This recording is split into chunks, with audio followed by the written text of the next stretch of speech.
నమస్తే welcome to Aadya TV నేను మీ స్వర్ణ ప్రస్తుతం మనతో పాటు ఉన్నారు సీనియర్ జర్నలిస్ట్ సినీ పరిశోధకులు ఎమ్మంది రామారావు గారు. నమస్తే. నమస్తే అమ్మా. రామారావు గారు, జమున గారు చనిపోయిన తర్వాత అన్ని కార్యక్రమాలు చూడాల్సింది కొడుకు, ఒకగానొక్క కొడుకు. బట్ ఆయన రాలేదు. ఆస్తి గొడవల వల్లే, ఆస్తి పంపకాలలో ఉన్న తేడాల వల్లే రాలేదు అనేది చాలా మంది అభిప్రాయం వ్యక్తం చేస్తున్నారు. అసలు ఏం జరిగింది, ఏంటి ఆస్తి గొడవలు? జమున గారికి మొదటి నుంచి కూడా నిజాయితీతో కూడిన తొందరపాటు ఉంది.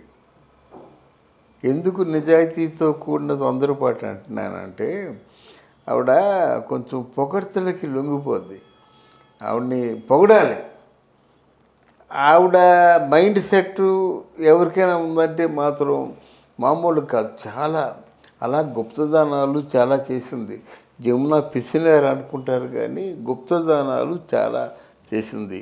ఇప్పుడు ఆర్య వైశ్య సమాజానికి కానీ, మన వంశీ రామరాజు గారికి కానీ, వంశీ రామరాజు గారి తాలూకు డెఫ్ అండ్ డమ్ వాళ్ళ ఫిజికల్ ఇంటిగ్రిటీ ఉన్నటువంటి కాలేజీ ఉంది, వాళ్ళకి కానీ ఇలాగా తొందరపాటుతో కూడుకున్నటువంటి భూరి విరాళాలు ఇచ్చేటువంటి ఉంది.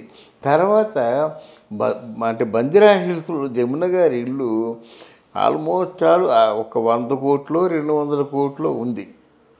అది ఏదో బేరం వచ్చిందని చెప్పేసి, ఎవరో ఉన్నారని చెప్పేసి వారికి ఇచ్చిన మాట ప్రకారంగా అది అమ్మేసింది మాట. చాలా తక్కువగా అమ్మేసింది. ఈ తక్కువగా అమ్మేసే అలవాటు, ఈ తలకాయ నొప్పులు ఎప్పుడూ ఉన్నాయి. అక్కడ మద్రాసులో పానగలపురం దగ్గరేమో ఆ శ్రీనివాస ప్రియూ థియేటర్ కానీ, తర్వాత పెట్రోల్ బంక్ కానీ ఆ స్థలాలు కేవలం 35 లక్షల రూపాయలకి అమ్మింది. ఎవరికి అమ్మింది? గీతాంజలికి. వాళ్ళందరూ వచ్చి చెప్పారు, నీకు బుద్ధి జ్ఞానం ఉందా లేదా, అంత పెద్ద స్థలాన్ని 35 లక్షల రూపాయలకి అమ్మేస్తావా అని చెప్పేసి గట్టిగా మందలించారన్నమాట.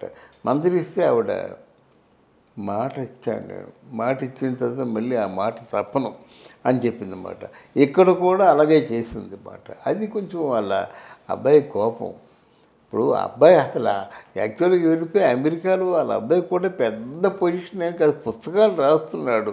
ఆయనకేమో కోట్ల కొద్దీ రాబడి ఉండదు. ఉన్నా సరే ఏదో వాళ్ళ ఖర్చులు వాళ్ళకి సరిపోతాయి అన్నమాట. ఇండియా అని రాడు, ఈవిడ అమెరికా వెళ్దు. ఇవన్నీ కొన్ని కొంచెం అంటే అభిప్రాయ భేదాలు వచ్చాయన్నమాట. తర్వాత ఏంటంటే ఈవిడికి ఓ పెళ్లి చేసేద్దామన్న ఆలోచనతో ఉన్నారు. ఎవరికి? స్రవంతికి, జమున కూతురికి. ఆవిడేమో దుర్గామాత ఉపాసకురాలు. ఇవన్నీ ఆయన తలకాయ నొప్పి కలిగించేటువంటి సందర్భాలు. ఆయన తలకాయ నొప్పి కదా. ఇక్కడేమో ఇల్లు, ఆ ఇల్లు ఎంత ఉండదు తెలిసిన, బదుల్లా రోడ్డు ఇక్కడ ముందు ఉంటే తర్వాత ఎక్కడో వీధి ఉంటే అటు సైడ్ వీధికి ఉంటుందన్నమాట.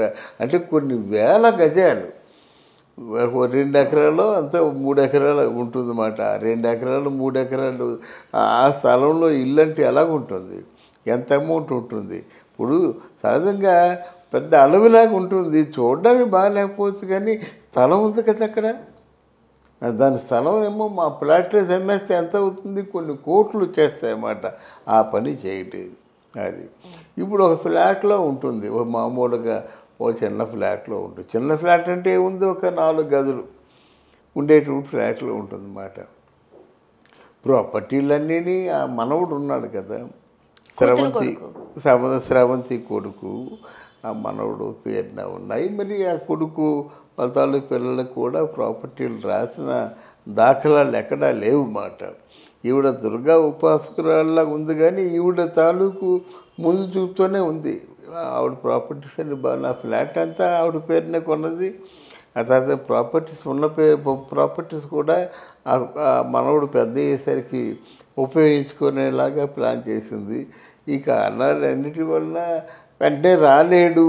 ఇప్పుడు అంటే బాగా ఏజ్ కూడా అయిపోయింది కదా. ఇప్పుడు ఆవిడ్ని అలాగా దాన్ని ఆ బాక్సులో అలా ఉంచాలా, ఒక 2 రోజులు అవుతుంది కదా. ఎవరు లేరు ఇక్కడ, చూసుకున్న వాళ్ళు కూడా లేరు. చూసుకున్న వాళ్ళు ఉంటే 2 రోజులు 3 రోజులు బాక్సులో పెట్టి ఆయన అమెరికా నుంచి వచ్చిన తర్వాత అంటే అంత్యక్రియలు ఫ్యూనరల్ విషయం చూడవచ్చు. కానీ ఆయన అమెరికా నుంచి వచ్చినంత వరకు ఎవరు చూసుకుంటారు? అంటే ఆ సమయానికి రాలేకపోయినా తదుపరి కార్యక్రమాలకైనా అటెండ్ కావాలి కదా. ఇంకెందుకు మనిషి చివరి చూపు లేనప్పుడు మళ్ళీ తదుపరి కార్యక్రమాలు ఏముంది, డబ్బంతా తీసుకుంది కదా, ఆవిడ చేస్తుంది, అంతే కదమ్మా.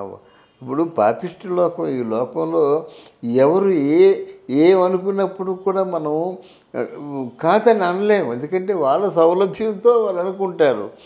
వాళ్ళకి కావాల్సిన డబ్బు రాకపోతే ప్రపంచం అంతా శూన్యంగా కనిపిస్తుంది, తల్లి తండ్రి కూడా కనిపించరు.